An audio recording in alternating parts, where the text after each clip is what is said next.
Apasionante próxima charla. Conoce tu cuerpo, fisiología de la mujer y rendimiento deportivo.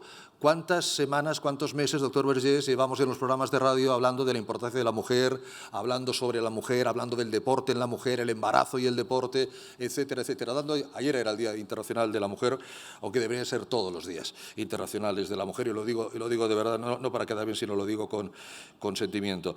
Está con nosotros la doctora Ana de la Torre. La doctora de la Torre es doctora del Getafe Club de Fútbol, es la presidenta de la Asociación Española de Médicos de Equipos de Fútbol, tanto masculinos como femeninos, y hoy nos hace el honor de acompañarnos. Doctora de la Torre, muy bienvenida y gracias por estar con nosotros.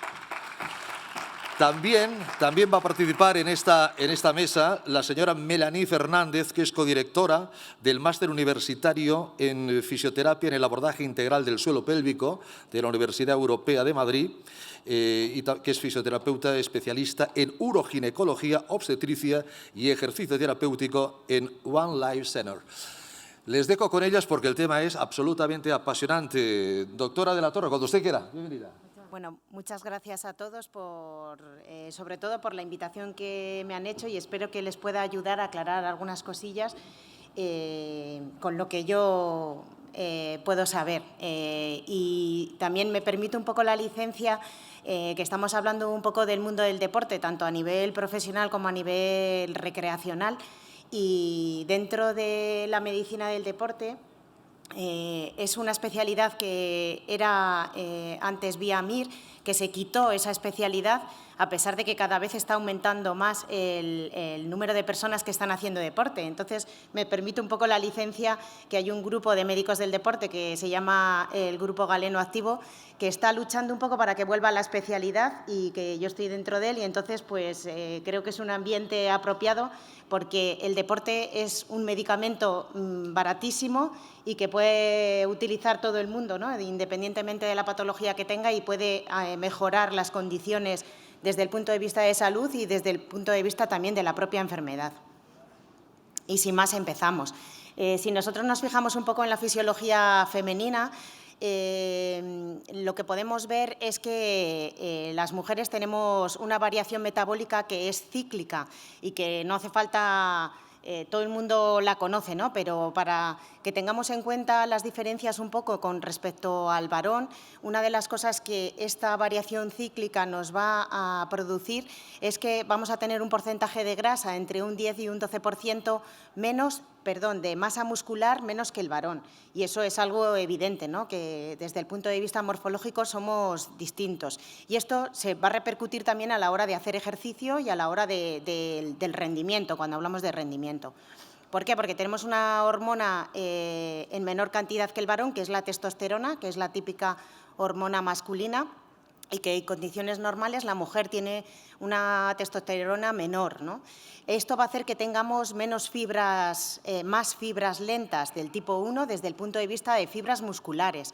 Dentro del músculo tiene distintos tipos de fibras que, dependiendo de si tenemos un porcentaje de fibras rápidas mayor que de fibras lentas, eso va a hacer que desde el punto de vista fisiológico, a nivel de deporte y a nivel de hacer ejercicio, respondamos mejor, y la respuesta, además, tengamos una respuesta de reacción más rápida y estemos preparados a lo mejor para ser velocistas o para ser maratonianos, dependiendo, ¿no?, si hablamos del mundo del deporte.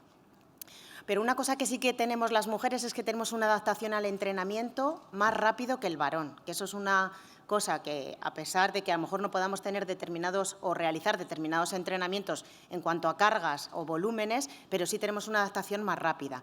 Y lo que decíamos también, si tenemos un porcentaje de masa muscular menor, lo que vamos a tener es un porcentaje de grasa mayor que el varón. Esto está producido porque tenemos una menor capacidad de metabolizar la grasa. Si nos fijamos un poco en las fases del ciclo menstrual, todos sabemos, la primera sería la premenstruación, es una fase de unos 5 días, en la cual se caracteriza porque tenemos distintas hormonas que van a hacer que tengamos esas características que a veces de mayor retención de líquidos, una sensación de mayor fatiga, pesadez, a veces cefaleas. que están relacionadas un poco con la relaxina, que va a hacer que en este periodo podamos tener como más lasitud articular y que la mujer está más predispuesta a padecer esguinces a nivel de tobillos o de distintas articulaciones. Luego también se caracteriza por el cortisol. Y después pasaríamos a una segunda fase, que es la fase menstrual, en la cual se caracteriza porque el estrógeno está en menor cantidad. Una fase folicular, en las cuales el estrógeno está en mayor cantidad, que el estrógeno es una de las hormonas que tenemos y que va a controlar el colesterol, hacer que el colesterol disminuya y va a disminuir también la tensión arterial. Incluso el estrógeno va a ayudar a la distribución de la grasa en la mujer, ¿no? Que la grasa en la mujer está repartida desde el punto de vista morfológico diferente al varón, ¿no? Las mujeres tenemos más grasa a nivel de las caderas que el varón, que tiene una distribución a lo mejor más a nivel de grasa abdominal. Y después estaría una cuarta fase, que sería la ovulatoria, que se daría en el 14 y 15 día, en la cual vamos a tener una mayor cantidad de oxitocina, que nos va a ayudar a la preparación un poco para ovular, ¿no? Y aquí se va a producir un aumento de temperatura, un aumento de la TSH y también va a dar lugar a un aumento de la frecuencia cardíaca. Y la última fase, que sería la fase lútea, que se daría entre el 16 y el 22 día, en la cual se caracteriza por una mayor cantidad de insulina. También estaría presente la progesterona y el estrógeno y se caracterizaría también por alteraciones a nivel de la frecuencia cardíaca.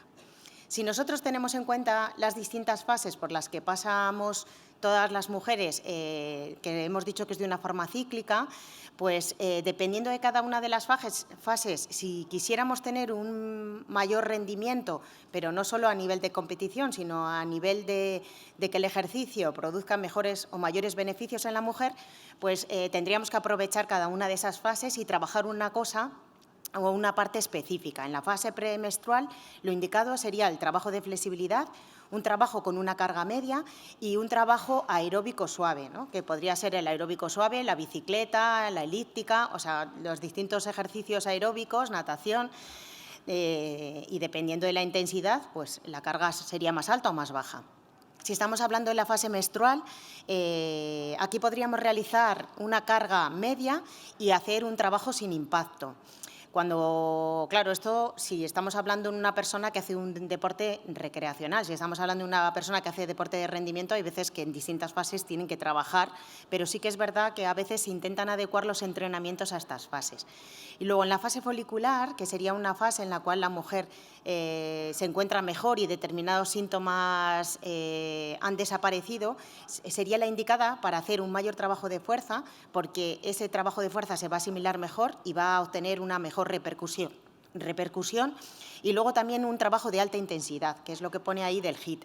Y luego en la fase ovulatoria se continuaría con el trabajo de fuerza, el trabajo de alta intensidad y desde el punto de vista cardiovascular un trabajo moderado. Y en la última fase, que sería la fase lútea, estaría indicado hacer un trabajo aeróbico y sobre todo desarrollar una mayor capacidad aeróbica. Otra cosa que tenemos que tener en cuenta es que hay distintas fuentes energéticas y si nosotros intentamos ajustar las fuentes energéticas que utilizamos a la hora de realizar el ejercicio, pues el rendimiento va a ser también mejor, ¿no? Y los beneficios de ese ejercicio que hagamos van a ser mayores. Y aquí tenéis un esquema muy básico que encontramos los dos umbrales cuando hacemos ejercicio, que uno sería el umbral aeróbico, que es el primero que aparece, y luego el umbral anaeróbico, y las principales fuentes energéticas que utilizamos, que en la primera serían las grasas, no son las únicas, pero son las que más se usan. En la segunda, que serían entre los dos umbrales, las grasas y los hidratos, y después del umbral anaeróbico, los hidratos. Y una cosa que a mí me gusta bastante y que para los deportistas, incluso para la población general, nos puede ayudar es el plato del atleta, ¿no? Que esto es un término en el cual se ve cuáles son las fuentes de las que tenemos que consumir más dependiendo del ejercicio que hagamos, ¿no? Entonces, veis un poco en el ejemplo de la izquierda, donde pone un entrenamiento fácil, ¿Qué es lo que ocurre? Que lo que tenemos que consumir preferentemente, si no hacemos una carga de intensidad importante, son los vegetales, las frutas, que representarían la mitad de nuestro plato. O sea, la mitad de lo que comemos a lo largo del día debería ser de eso. Luego, un porcentaje de proteínas, que las proteínas siempre deben estar presentes y que representarían un cuarto del plato, por decirlo de alguna manera, y luego las grasas y los hidratos de carbono, que representarían un porcentaje muy bajito, porque el entrenamiento es bajo. Si nosotros hacemos un entrenamiento moderado, pues lo que vamos a hacer es disminuir nuestra parte del plato de los vegetales y de las frutas y lo vamos a aumentar en hidratos de carbono, manteniendo las proteínas en la misma proporción. Y si nosotros estamos hablando de un entrenamiento duro, pues ¿qué es lo que va a ocurrir? Que nuestra mitad del plato deberían ser hidratos de carbono, entre los cuales están la pasta, el arroz, ya sea integral, no integral, y luego estarían un cuarto las proteínas, un cuarto los vegetales y las frutas. Ajustando un poco más las fuentes energéticas en función del entrenamiento y de la fase menstrual, en la fase menstrual, en el momento de la menstruación, es importante hacer, y ya tenemos un trabajo de carga media, sin impacto, tener en cuenta que la mujer siempre a veces necesita una suplementación del hierro por estas pérdidas menstruales, y eso sí que lo tenemos que controlar, tanto en gente que hace ejercicio como en la gente que no hace ejercicio, porque eso muchas veces da lugar a fatiga, a cefaleas y también a periodos como de más somnolencia. Es importante consumir sobre todo grasas y proteínas. Y luego, en la fase folicular, que serían importantes reforzar los hidratos de carbono, porque vamos a trabajar la fuerza y el entrenamiento de alta intensidad. En la fase ovulatoria, que potenciaríamos, tenemos que disminuir un poco los hidratos de carbono, porque el trabajo cardiovascular va a ser moderado. Y después, en la fase lútea, que tenemos que aumentar un poquito más las grasas y disminuir los carbohidratos, por eso, porque vamos a hacer un trabajo más aeróbico. Si nos centramos un poco en el rendimiento, tenemos que tener en cuenta que el trabajo de fuerza es importante en las 2 primeras semanas de todo el ciclo. Pero, sin embargo, el trabajo de mayor carga se realizaría en la fase folicular. Una cosa que hay que tener en cuenta en las mujeres es el síndrome de deficiencia energética relativa al deporte, que ahora os voy a comentar 4 pinceladas de él, que recibe el nombre de RED, que ahora está también como bastante de moda, porque a veces las mujeres, con el hecho de conservar un poco la imagen corporal, queremos hacer una disminución de la ingesta calórica y eso puede repercutir en nuestro rendimiento y en nuestra salud también. Luego, la alimentación, dependiendo de las fases, que esto también nos va a ayudar a tener un rendimiento mayor, que ya hemos hablado de ellas. Tener en cuenta el hierro, que es muy importante porque en los deportistas, sobre todo en deportes de contacto, se suplementa la mayor parte de las veces con hierro y en las mujeres más. Y una cosa también a tener en cuenta es la importancia del descanso. Es algo que no siempre se da como la importancia necesaria, pero el descanso nos va a ayudar a recuperar también esa fatiga y hacer que nuestro cuerpo funcione mejor, ¿no? Si nosotros nos centramos un poco en el síndrome de deficiencia energética relativa al deporte, se caracteriza porque se va a producir una disminución del rendimiento a la resistencia.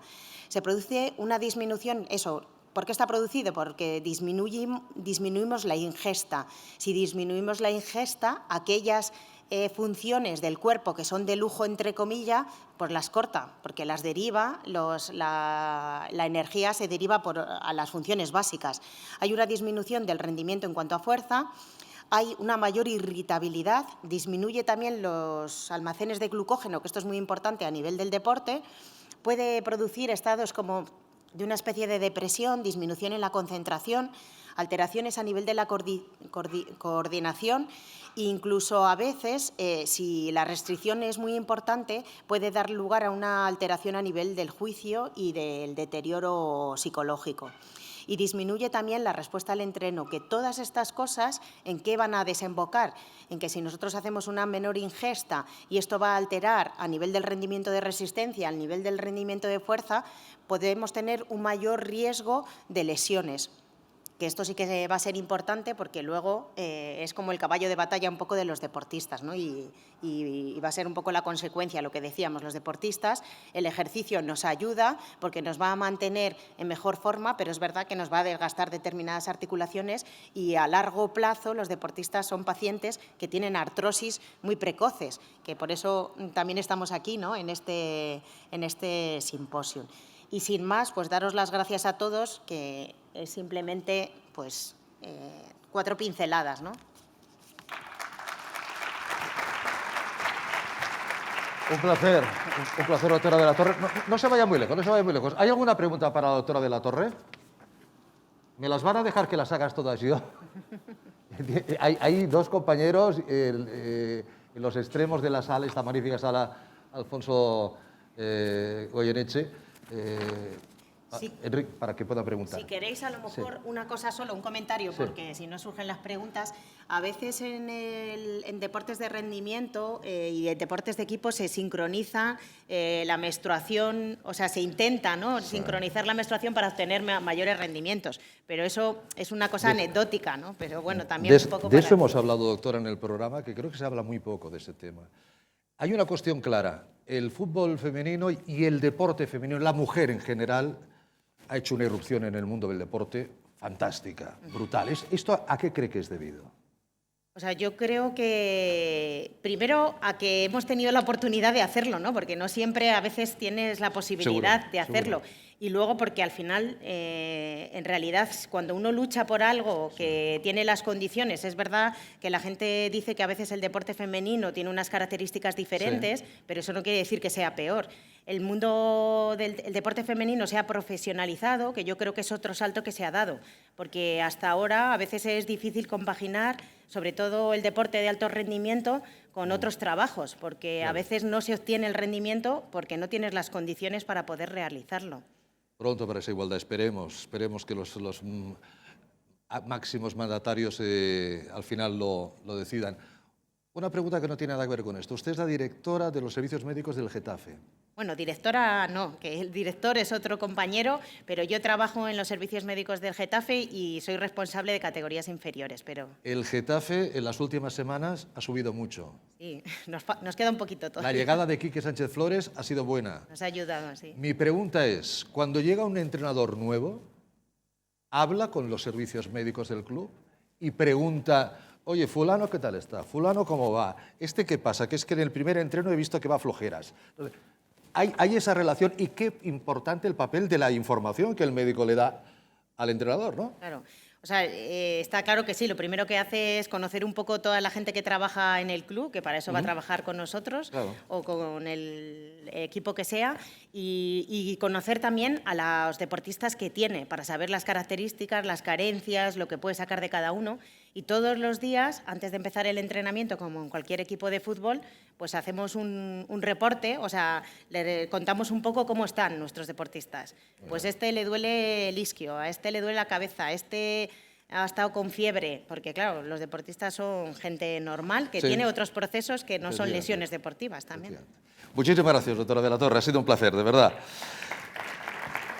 Les recuerdo que ahora nos habla la señora Melanie Fernández, codirectora del Máster Universitario en Fisioterapia en el Abordaje Integral del Suelo Pélvico de la UEM, fisioterapeuta especialista en uroginecología, obstetricia y ejercicio terapéutico de One Life Center. Cuando quiera, señora Fernández, Melanie, cuando tengamos preparado el... Ahí lo tenemos, suelo pélvico de la mujer deportista.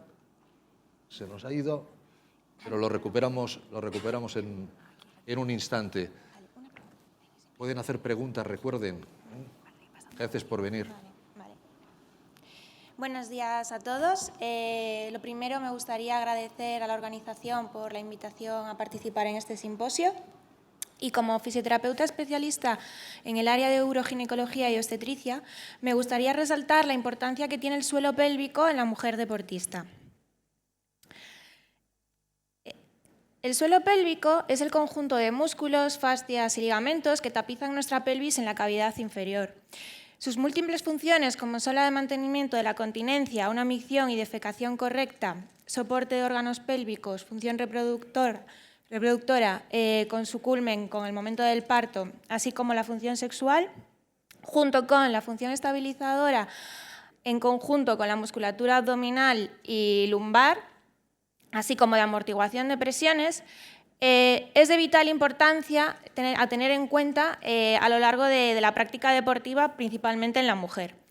Este motivo es porque la mujer a lo largo de la vida pasa por épocas como pueden ser el embarazo, el parto, el posparto o el climaterio, en la que la hacen más susceptible de padecer algún tipo de disfunción o patología en esta región.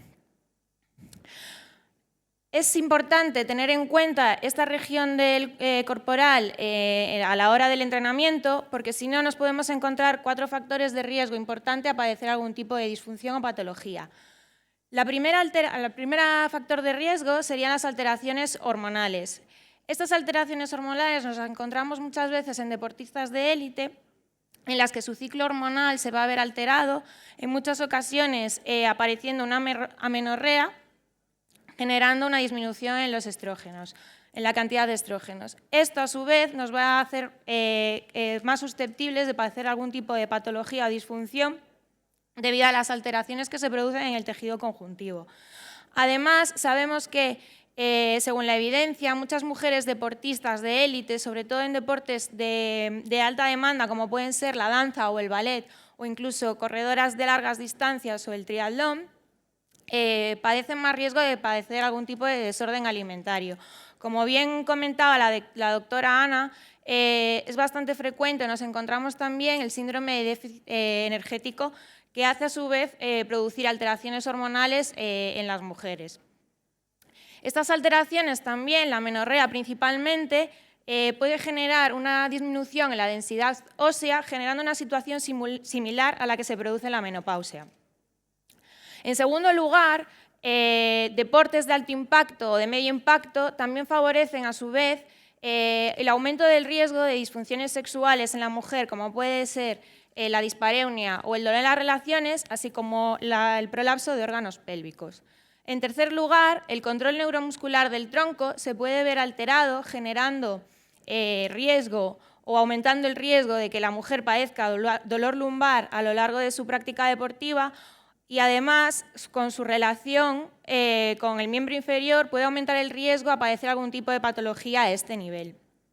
Y en cuarto lugar, por último, la presión intraabdominal, que es mayor sobre todo en deportes de medio impacto o de alto impacto, aumenta el riesgo de que las mujeres padezcan incontinencia urinaria a lo largo de la práctica deportiva o sus entrenamientos. Se calcula que entre un 28% y un 80% padecen en algún momento de su práctica deportiva o del entrenamiento incontinencia urinaria. Si comparamos mujeres deportistas con mujeres sedentarias, el riesgo de padecer incontinencia urinaria aumenta. Y a su vez, cuando comparamos mujeres deportistas versus amateur versus deportistas de élite, este porcentaje es mayor. Sobre todo en deportes de alto impacto, como pueden ser gimnasta, salto de trampolín, baloncesto o medio impacto, como la práctica del running, crossfit o voleibol.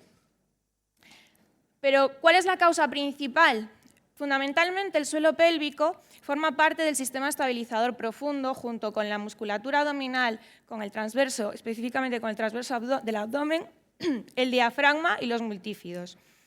El sistema nervioso central tiene la capacidad de anticiparse a cualquier perturbación que el sistema a la que se pueda enfrentar, generando así una activación en el diafragma, en el transverso, en el multífido y en el suelo pélvico para, digamos, hacer frente a cualquier desequilibrio.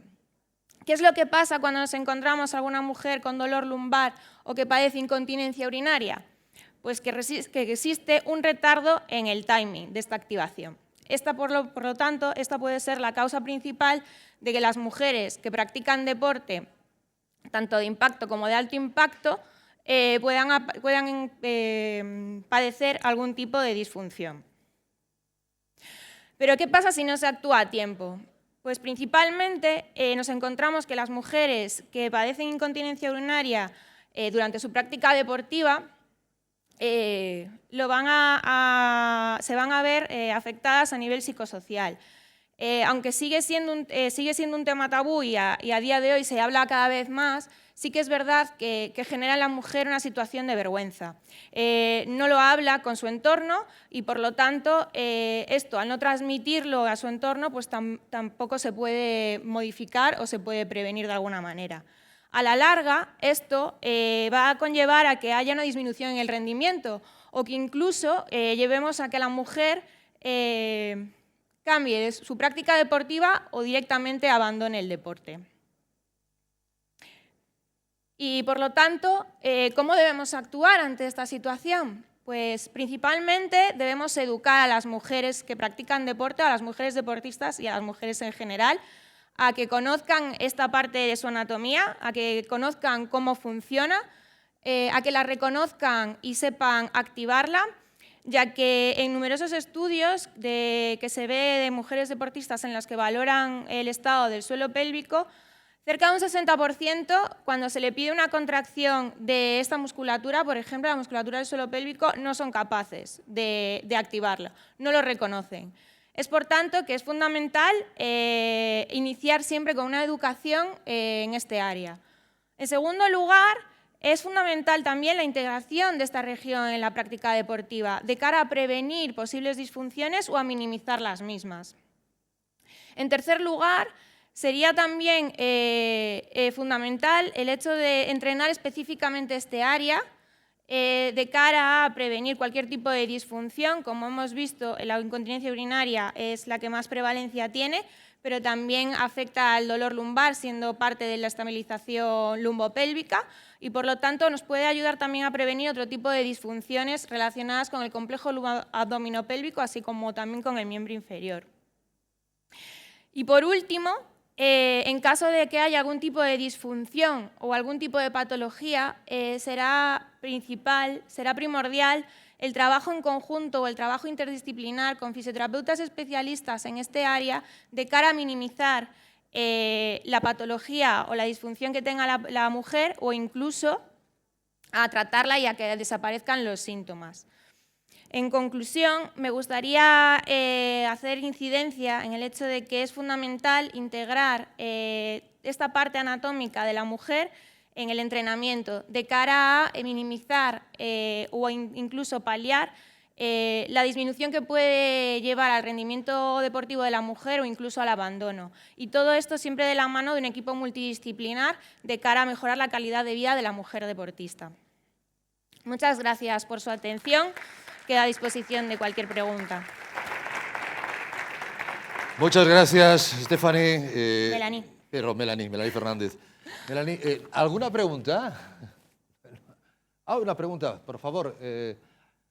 El señor Vaquero tiene una pregunta para Melanie Fernández. Interesante tema del suelo pélvico. Adelante. Sí, efectivamente. ¿Esto está conectado? Sí. Sí. Muchas gracias, me ha encantado. Lo que ocurre es que a mí me gustaría que hicieras alguna mención sobre la importancia que tiene también el suelo pélvico en aquel hombre que ha sido operado de la próstata. Sí, porque claro. la próstata cumple esa función que el suelo pélvico para el hombre, pero cuando no tiene próstata, pues la tiene que ejercitar, ¿no? Sí, bueno, fundamentalmente la ponencia iba en relación a la mujer deportista, pero sí que es verdad que nosotros en consulta también valoramos muchos pacientes, ya no solamente operados de próstata, sino hombres deportistas jóvenes que padecen disfunciones relacionadas con dolor a nivel de pubis, con pubalgias, en las que el suelo pélvico tiene un papel fundamental en la evolución de esa patología. Entonces, sí que es verdad que a lo mejor es más común o más frecuente ver o escuchar hablar de la rehabilitación del suelo pélvico asociada a una cirugía de próstata o a lo que es relacionado todo con la próstata, pero también el hombre deportista es fundamental tenerlo en cuenta a la hora del entrenamiento. Doctor Vergés.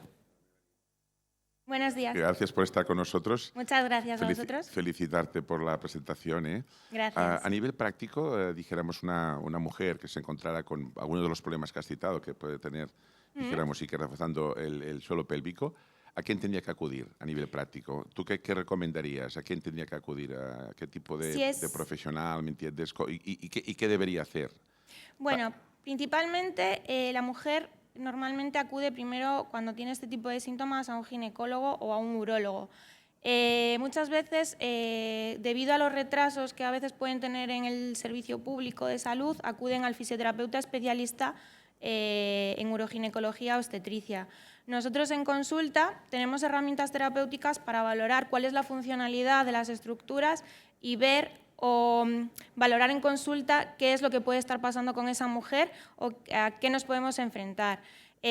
Muchas veces, a raíz de nuestra valoración o de nuestra consulta, derivamos a un especialista, a un urólogo, a un ginecólogo, que nos pueda dar otras herramientas de diagnóstico de cara a pautar un tratamiento y pautar una rehabilitación correcta de cara a que la mujer, pues, si es deportista, me da igual que sea amateur o de élite, no tenga ningún tipo de alteración o que disminuya su calidad de vida en ese aspecto. Nada. Muchas gracias. Muchas Fernández, gracias a ha sido un vosotros. placer. Un Aquí arriba. ¿Alguna pregunta más? Ah, perdón. Sí, una María pregunta, Teresa, pregunta, doctora. no. Un caballero. ¿Qué tipo de ejercicios debe practicar una mujer para fortalecer el perdona. suelo pélvico? ¿Quién es? Ah, Allá arriba de todo. ay, arriba de arriba, todo. arriba. Ay, que no veo, perdón. Ahí arriba. ¿Qué tipo de ejercicios debe practicar una persona, una mujer, para fortalecer el suelo pélvico? O sea, ¿hay algo en particular, yoga o no? O sea, ¿cómo se fortalece esa área? Vale, principalmente es que la mujer tiene que saber qué es lo que está contrayendo, porque muchas veces nos encontramos que en consulta mujeres que van a clases de pilates, que van a yoga, que practican ejercicio funcional y que ellas creen que están activando correctamente. El gesto sería el de cortar el chorro de la orina, aunque es una práctica que no se debe realizar. Pero nos encontramos muchas veces que no saben activar. Entonces, lo primero es que saber si esa mujer está realizando correctamente el gesto. Entonces, a partir de ahí realmente existen ejercicios específicos de suelo pélvico, como son los famosos Kegel, que muchas veces hay que adaptarlos en función del estado muscular o en función de la mujer, y después integrarlo en práctica deportiva. Es decir, no solamente es un entrenamiento específico de esa región, sino que hay que integrarlo con otro tipo de ejercicios como es el fortalecimiento del complejo abdominal, del complejo lumboabdominopélvico, el que haya una movilidad articular correcta, tanto de cadera como de pelvis, como de la columna lumbar, porque si no, al final, por mucho que una mujer trabaje Kegel, muchas veces no encontramos el efecto deseado, ¿vale? Porque a veces ya no es solamente el estado muscular, sino que existen otros factores como todo el complejo lumboabdominopélvico, en el que si no hay una buena gestión de esa presión intraabdominal, ya te digo que por mucho que nosotros contraigamos suelo pélvico, a veces no es suficiente. Entonces, ejercicios específicos, pues depende un poco de cada mujer. No sé si he contestado a tu respuesta. Fíjate, Melanie, Sí, ¿quién te muchas va a gracias. preguntar? Fíjate quién te va a preguntar. ¿Hay contrapregunta? No, tiene antes el turno, perdón, aquí Carmen. Carmen, fíjate, la tesorera de buenos días. Acosar te pregunta. Quiero felicitarla por su presentación. Muchísimas que ha sido gracias. muy enriquecedora porque la diferencia de generación ha influido mucho en que ahora se hable del suelo pélvico y en mi época nunca se ha hablado del suelo pélvico porque aquello era horroroso hablar de esto. Entonces yo le preguntaría, ¿habrá que hacer más difusión para que las mujeres más mayores que hemos hecho deporte antes y ahora no, se enteren de cuidar el suelo pélvico, aunque sea un poco tarde? Muchísimas gracias por esa pregunta, la verdad es que es muy interesante. Yo creo que la educación debería estar presente en todas las edades. Es decir, primero deberíamos partir de los colegios. Es decir, educar ya tanto a los niños como a las niñas en qué es el suelo pélvico, cómo funciona, cómo debemos activarlo, cómo debe trabajar correctamente, qué hábitos tenemos en el día a día que al final pues son contraproducentes y no hacen más que a lo mejor perjudicar o aumentar el riesgo de padecer algún tipo de disfunción y a lo largo de cualquier edad, es decir, tiene que estar presente en todas las edades, da igual que tengas 20 años, 40, 50, 60, 70, 80, da igual. Es algo que se debe educar y que se debe difundir cuál es su función y cuál es su papel importante y que se puede resolver o que se puede minimizar mejorando la calidad de vida de las mujeres. La pregunta que ya cerramos con ella, esta tanda. Adelante. Gracias. Bueno, primero agradeceros tanto a ti como a Ana la ponencia, que habléis de mujer me parece maravilloso, y a los que lo habéis organizado también. Yo sí que te quería preguntar en qué edad sería la más apropiada para empezar, porque claro, dices desde los coles, pero ¿en qué momento sería importante que una niña, por ejemplo, empezara a trabajar su suelo pélvico?